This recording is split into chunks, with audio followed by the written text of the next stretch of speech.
نحمدہ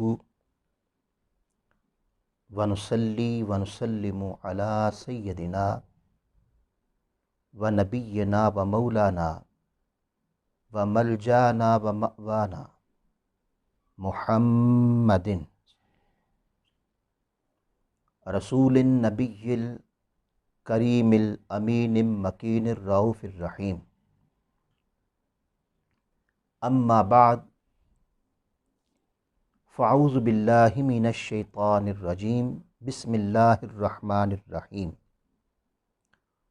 اولئک یجزون الغرفۃ بما صبروا ویلقون فیہا تحیۃ وسلاما خالدین فیہا حسنت مستقرا ومقاما. صدق اللہ مولانا العظیم. انتہائی واجب الاحترام سامعین و ناظرین اور خواتین و حضرات، اللہ رب العزت کی توفیق سے ہم درس عرفان القرآن کی اس مبارک علمی، روحانی اور مقدس محفل میں حاضر ہیں. ہم نے سورہ الفرقان کی روشنی میں عباد الرحمن کے 13 اوصاف بیان کیے، یعنی آیت نمبر 63 سے لے کر آیت نمبر 74 تک اللہ پاک نے مقبول ترین بندوں کے 13 اوصاف بیان کیے. وہ بحمد اللہ تعالی ہم نے تسلسل کے ساتھ اسے سلسلہ وار اس گفتگو کو بیان کیا. آج ہم آیات نمبر 75 اور 76 ان دو آیتوں میں اللہ رب العزت نے ان مقبول ترین بندوں کا جو مقام ہے، جو انہیں صلہ ملے گا، اس کا تذکرہ اللہ پاک نے ارشاد فرمایا. ان کے صلے پر ہم آج گفتگو کر رہے ہیں. اللہ تعالیٰ نے قرآن مجید سورہ الفرقان کی آیت نمبر 75 میں ارشاد فرمایا کہ ان کا صلہ کیا ہوگا. فرمایا اولئک یجزون الغرفۃ، یہی وہ لوگ ہیں جنہیں جنت کا بلند ترین مقام عطا کیا جائے گا.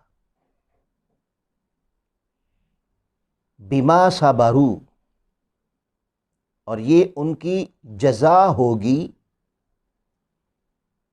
جو انہوں نے دنیا میں صبر کیا اس کی. وَيُلَقَّوْنَ فِيهَا تَحِيَّةً وَسَلَامًا، اور اس جنت کے بلند ترین مقام میں ان کا استقبال دعائے خیر اور سلامتی کے ساتھ کیا جائے گا. خالدین فیہا، اس میں ہمیشہ رہیں گے.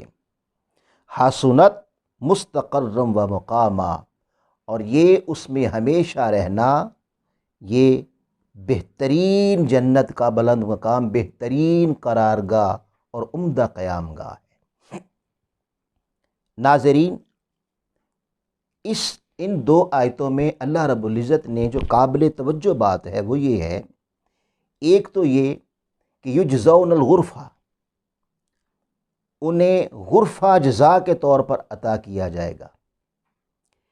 اس پر امام قرطبی لکھتے ہیں کہ غرفہ جنت کا سب سے بلند ترین مقام ہے.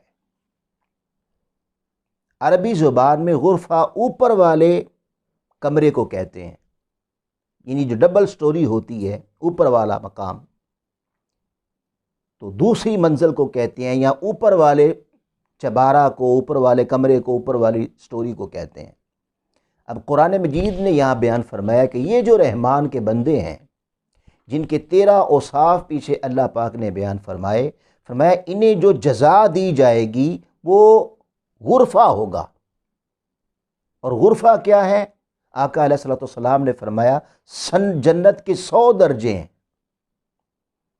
اور آقا نے فرمایا ایک درجے میں جو فاصلہ ہے، فرمایا اے میرے صحابہ اس فاصلے کا ایک درجے کا فاصلہ ایسا ہے کہ جیسے تم اہل زمین آسمان والوں آسمان کے ستارے دیکھتے ہو، آسمان کو دیکھتے ہو، تو فرمایا جو نچلے درجے والا ہوگا وہ اوپر کے درجے والوں کو یوں دیکھے گا کہ جیسے آسمان کو دیکھا جاتا ہے، ایک درجے کا فاصلہ یہ ہے۔ اور آقا نے فرمایا اس کے 200 درجے ہوں گے، اور یہاں جو انہیں جزا دی جائے گی، یعنی رحمان کے مقبول ترین بندوں کو جو اللہ پاک جزا عطا فرمائے گا، تو فرمایا اولئک یجزون الغرفہ، کہ ان کی جزا غرفہ یعنی بلند مقام جنت کا۔ تو اس سے مراد کیا ہے کہ جو جنت کا آخری درجہ ہوگا، جو یقیناً انبیاء کا ہوگا اور یقیناً سب سے بڑھ کر مصطفیٰ کا ہوگا صلی اللہ علیہ وسلم، اس درجے میں انہیں اللہ رب العزت جنت میں جگہ عطا فرمائے گا، جن میں یہ 13 اوصاف پائے جائیں گے، یعنی جو رحمان کے متقی بندے ہو جائیں گے، مقبول ترین بندے ہو جائیں گے، ان کے لیے جزا یہ ہے۔ اور یہ جزا انہیں کیوں ملی؟ بما صبروا، انہوں نے جو صبر کیا۔ ناظرین یقیناً تکبر سے بچنا دنیا میں رہتے ہوئے، پھر اس معاشرے میں رہتے ہوئے جہاں پر مال کو اہمیت دی جاتی ہے، جہاں پر طاقت کو اہمیت دی جاتی ہے، اس معاشرے میں رہ کر بھی دل کو تکبر اور غرور سے پاک رکھنا، پھر اسی طرح جہالت میں سے بچتے رہنا اور سلامتی کا پیکر بن جانا۔ پھر راتیں لوگ سو سو کے گزار دیتے ہیں، ان کا بستر چھوڑ کر مصلوں پہ آ کر سجدہ اور قیام میں گزار دینا۔ پھر خشیت الہی اور خوف الہی سے دل کا اتنا لبریز ہونا کہ ہر وقت اللہ کے حضور جہنم سے اللہ کی پناہ مانگتے رہنا۔ پھر اسراف اور اقتار سے بچ کر میانہ روی اختیار کرنا۔ پھر اللہ کا شریک نہ ٹھہرانا۔ پھر قتل سے، ناحق قتل سے بچتے رہنا، اور بے حیا معاشرے میں رہ کر بے حیائی اور بدکاری سے اپنے دامن کو پاک رکھنا، اور اللہ کی بارگاہ میں ہر وقت توبہ کے ساتھ رجوع کرتے رہنا، اور جھوٹی گواہی، جھوٹے معاشرے میں رہ کر، دھوکے دینے والے معاشرے میں رہ کر اپنے دامن کو جھوٹ سے، دھوکہ سے اور جھوٹی گواہی سے پاک رکھنا۔ پھر ایسے معاشرے میں رہ پر جہاں پر بے حیائی کی محفلیں سجتی ہیں، جہاں پر لغو کی محفلیں سجتی ہیں، جہاں پر بیٹھ کر لوگوں کی چغلیاں کی جاتی ہیں، اس محفل سے اپنے دامن کو بچائے رکھنا۔ قرآن پاک میں غور و فکر اور تدبر کرتے رہنا، یعنی قرآن میں رہنا اور قرآن کے ساتھ اپنا تعلق جوڑے رکھنا، اور دنیا کی کیف و سرور اور گانوں کی محفلوں سے اپنے آپ کو بچائے رکھنا، اور اپنی اولاد اور بیوی کے لیے آنکھوں کی ٹھنڈک کی دعا کرتے رہنا۔ یقیناً یہ ایک گندے معاشرے میں یا اس گھر میں جہاں پر خواہشیں ہیں، جہاں پر چاہتے ہیں، جہاں پر حسن ہے، جہاں پر لذتیں ہیں، جہاں پر نفس خواہش کرتا ہے، اور نفس کی خواہش سے اپنے آپ کو بچا کر رکھنا، یہ ایک بہت بڑا صبر ہے۔ اس لیے فرمایا بما صبروا، کہ یہ جو انہیں بلند ترین جنت کا درجہ ملا اور بلند ترین مقام عطا ہوا، اور انبیاء اور خاتم الانبیاء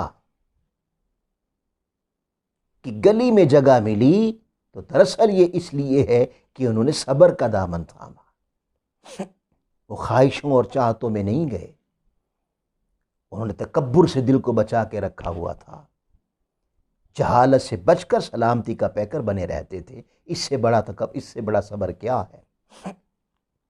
پھر اللہ رب العزت نے صبر کرنے والوں کے لیے قرآن مجید میں فرمایا واللہ مع الصابرین،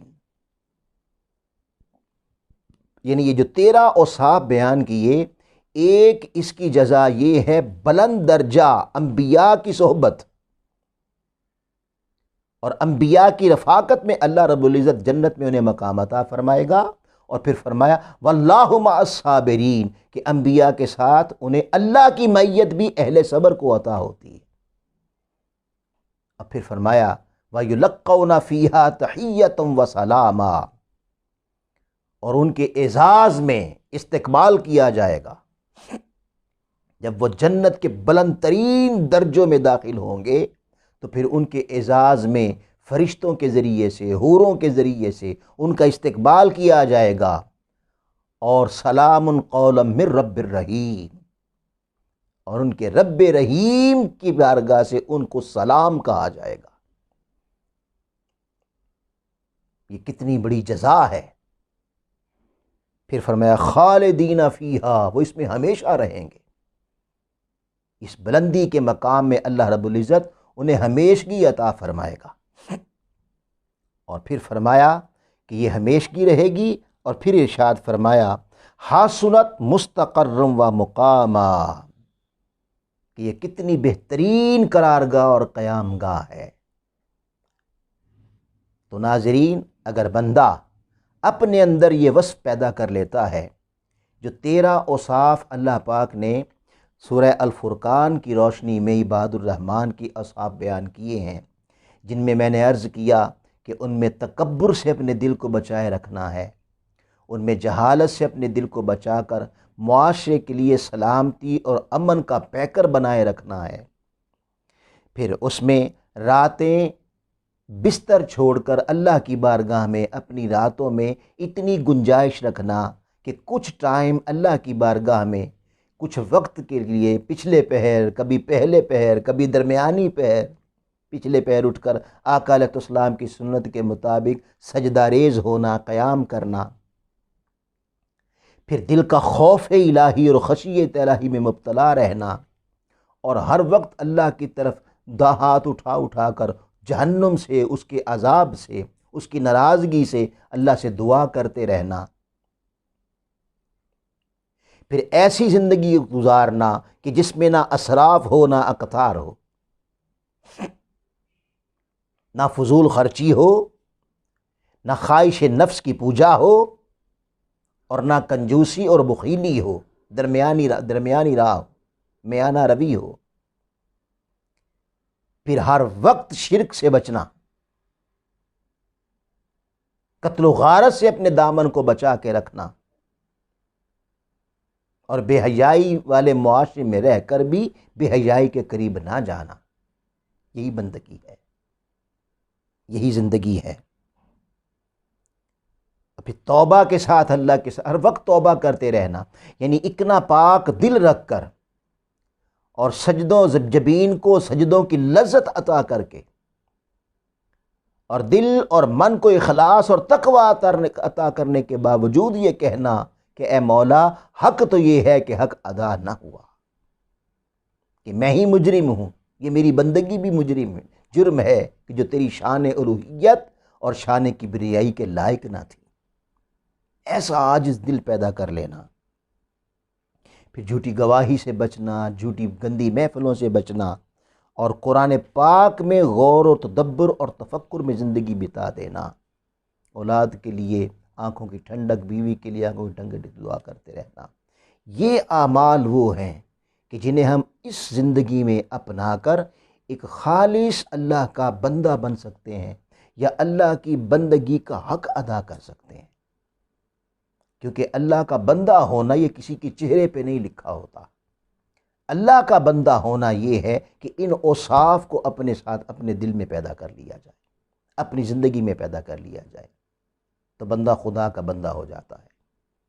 آج ناظرین، ہماری یہ گفتگو جو سورہ الفرقان کی روشنی میں سلسلہ وار رحمان کے بندوں کے اوصاف بیان کرنے پر جاری و ساری تھی، آج اس کا اختتام ہو رہا ہے۔ آئندہ انشاءاللہ ہم اللہ کے مومن بندے، یعنی صاحبان ایمان ایمان کیا ہوتا ہے، اور ایمان بھی چہروں پہ نہیں لکھا ہوتا، اس کا بھی وصف ہوتا ہے۔ وہ اوصاف کیا ہیں، وہ انشاءاللہ سورہ المؤمنون کی روشنی میں اس کا آغاز کریں گے۔ اللہ پاک ہمیں قرآن مجید میں غور و فکر اور تدبر کرنے کی توفیق عطا فرمائے، اور اللہ کے خاص بندہ بننے کی توفیق عطا فرمائے۔ وما علینا الا البلاغ۔